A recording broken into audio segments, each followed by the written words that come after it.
제가 오늘 알려드린 것만 잘 실천해도 번아웃 예방 및 극복을 넘어 정신적, 육체적 건강을 기반으로 높은 성적과 성공을 얻는 길이 확 열리는 것을 바로 느끼실 겁니다. 안녕하세요, 연수남이에요. 현직 전문의예요. 공부나 일을 하다 지쳐본 적이 있으신가요? 공부를 조금이라도 열심히 해본 분들이라면 다들 한 번쯤은 그런 경험이 있으실 텐데요. 이 지침이 자주 반복되고 만성화될수록 번아웃으로 넘어갈 수 있고, 이 번아웃이 지속될 경우 우울증까지도 갈 수 있을 정도로 결코 무시해서는 안 될 증상입니다. 본인이 현재 번아웃 상태가 아니라 하더라도 언제든 2단계로 넘어갈 수 있으므로 예방을 위해 꼭 끝까지 시청해주세요. 번아웃이란 무엇일까요?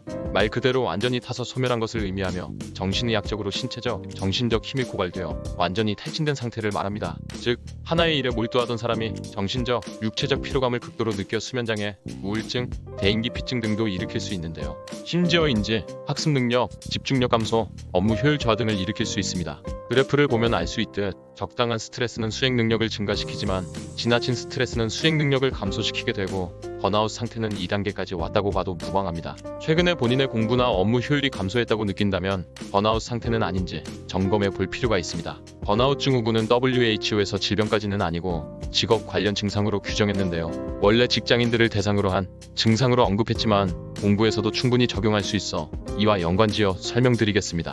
번아웃 증후군을 4단계로 나눌 수 있는데요. 1단계는 열성기로 초기에 열정이 넘치며 강한 자신감으로 공부와 업무를 통해 보람과 성취감을 느끼는 단계입니다. 자발적으로 과도하게 공부나 업무를 하기도 하고 이 과정에서 느끼는 보람과 성취감을 삶의 낙으로 삼습니다. 2단계는 침체기로 슬슬 힘에 부치기 시작하는데요. 공부나 업무 수행 능력 차이는 크게 떨어지지는 않지만 처음 느꼈던 흥미와 재미가 슬슬 떨어지기 시작합니다.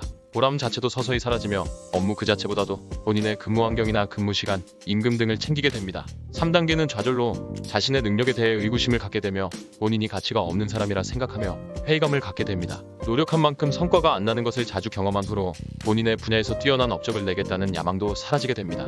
4단계는 무관심입니다. 스트레스가 극에 달한 상태로 흥미가 없는 일을 지속적으로 행하면서 실패감과 패배감을 겪게 되며 본인의 업에서 안식을 찾지 못하고 방황하게 되는 상태입니다. 본인이 번아웃 증후군에 해당하는지 아직 헷갈리시나요? 한국인 10명 중 8명은 경험해 보았다고 할 정도로 꽤나 흔한 증상인데요. 안전관리공단에서 제시한 자가진단 테스트 17문항이 있습니다. 여기서 각각 해당하는 점수를 더하고 65점 이상이 되면 위험한 수위라고 하니 해당된다면 치료를 받는 것도 고려해 보셔야 합니다. 잠시 일시정지하고 점검해 보세요. 그럼 번아웃을 예방하고 치료하기 위한 법으로 넘어가 봅시다. 크게 3개의 파트로 나눌 수 있는데요. 건강한 하루 구성하기부터 살펴봅시다. 그 중에서 첫째로 건강한 수면입니다. 하루의 진정한 시작은 사실 전날 수면부터 시작한다고 보시면 되는데요.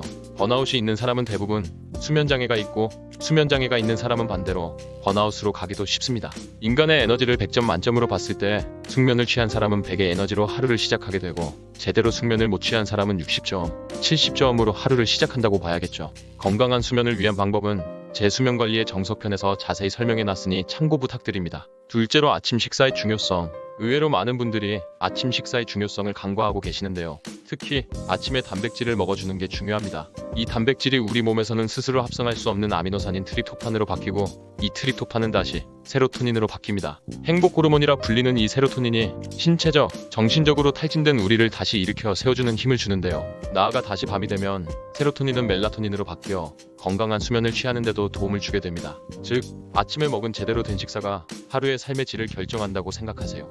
여기에 추가 팁을 드리면 단백질만 드시면 안 되고 탄수화물도 같이 섭취해줘야 혈중 트립토판의 비율이 증가되고 이는 뇌와 척수에 트립토판이 더 많이 공급될 수 있도록 합니다. 또한 비타민 B6를 충분히 섭취하면 트립토판이 세로토닌으로 전환되는 데 도움을 주는데 트립토판 생성에 도움을 주는 단백질 및 비타민 B6를 충분히 함유한 식품을 화면에 띄워 드리겠습니다. 셋째, 틈날 때마다 건강하게 움직여주기.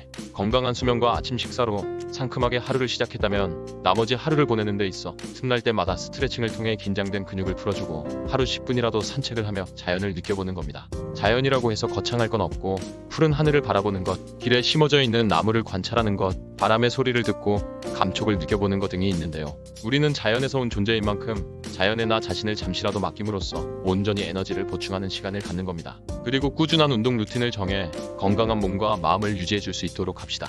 스트레칭법과 운동 루틴에 대해서는 체력 관리편에 자세히 설명드려놨으니 참고해주세요. 제대로 쉬는 법 파트로 넘어갑시다. 제대로 쉬는 방법은 크게 2가지로 나눌 수 있는데요. 일상에서의 쉼과 완전히 쉬어버림으로 나눌 수 있습니다. 여기서 아무것도 안 하고 집에서 TV랑 넷플릭스만 온종일 누워서 보면서 쉬는 걸 진정으로 쉰다고 생각하시는 분들이 있는데, 이것도 분명 쉰다고는 말할 수 있지만 이게 루틴이 되어서는 안 됩니다. 이게 반복될 경우 본인이 하고 있는 공부, 일의 리듬을 잃어버릴 수 있고 오히려 더 에너지를 잃어버릴 수 있기 때문이죠. 따라서 일상에서의 쉼을 실천해야 하는데요. 일상에서의 쉼이란 아까 말씀드린 건강한 하루를 기반으로 규칙적인 하루의 루틴을 정하고 몸과 마음이 지칠 때 즈음에 마음속에 스탑 버튼을 누르고 본인만의 위안을 주는 장소로 가거나 행복을 주는 행위를 하는 겁니다. 이러한 장소는 가장 좋아하는 카페가 될 수도 있고 좋은 경치가 보이는 곳일 수도 있겠죠. 행복을 주는 행위의 예로는 진정, 본인이 좋아하는 취미생활 등이 있습니다. 이러한 시간은 본인의 에너지에 따라 일주일에 하루 또는 한나절, 아니면 지쳐간다는 게 느껴질 때만 하는 것 등 유연하게 정하면 되겠습니다. 거기에 더불어 힘든 얘기를 털어놓을 수 있는 친구를 만나는 것, 명상, 반신욕 등도 훌륭한 회복 방법이 될 수 있습니다. 완전히 쉼은 일상에서의 쉼으로도 해결이 되지 않는다면 시도하는 건데요. 말 그대로 집에서 아무것도 안 하고 쉰다거나 주말에 호캉스를 떠난다거나 2박 3일 여행을 간다거나 본인의 사정에 맞게 자기 자신에게 온전한 휴식을 선물하는 겁니다. 빈도가 잦아져서는 안 되겠지만 마음먹고 시행한 날만큼은 모든 걸 잊고 쉬어주는 겁니다.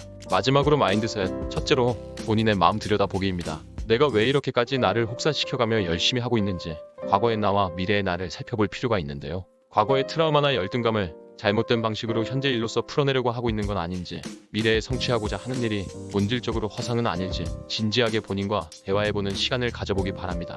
이 대화 하나만으로도 현재 과도하게 에너지를 써가며 본인의 몸을 갈아넣고 있는 자신을 조금이나마 진정시킬 수 있을 겁니다. 둘째, 건강한 사회를 위해 본인의 마음을 건강하게 잡기인데요. 감정은 전이되고 옮겨가 주위 사람들에게 영향을 주게 됩니다. 번아웃으로 심신이 지쳐있으면 매사에 공격적이게 되기 쉽습니다. 항상 잔뜩 화가 나 있는 사회라고 하죠.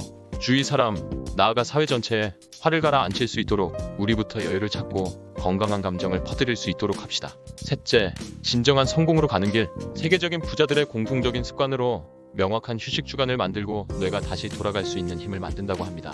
이 기간을 지냄으로써 뇌에도 새로운 활력이 생기고 창의력도 생긴다는 건 이미 뇌과학적 연구에서도 밝혀진 사실입니다. 눈앞의 성취가 아닌 더 멀리, 더 큰 성공을 원한다면 적절한 휴식 주간을 꼭 만들어주세요. 제가 오늘 알려드린 것만 잘 실천해도 번아웃 예방 및 극복을 넘어 정신적, 육체적 건강을 기반으로 높은 성적과 성공을 얻는 길이 확 열리는 것을 바로 느끼실 겁니다. 이러한 휴식과 건강한 하루를 세팅하는 데는 아는 것 이상으로 습관을 만들어가는 게 굉장히 중요하겠죠?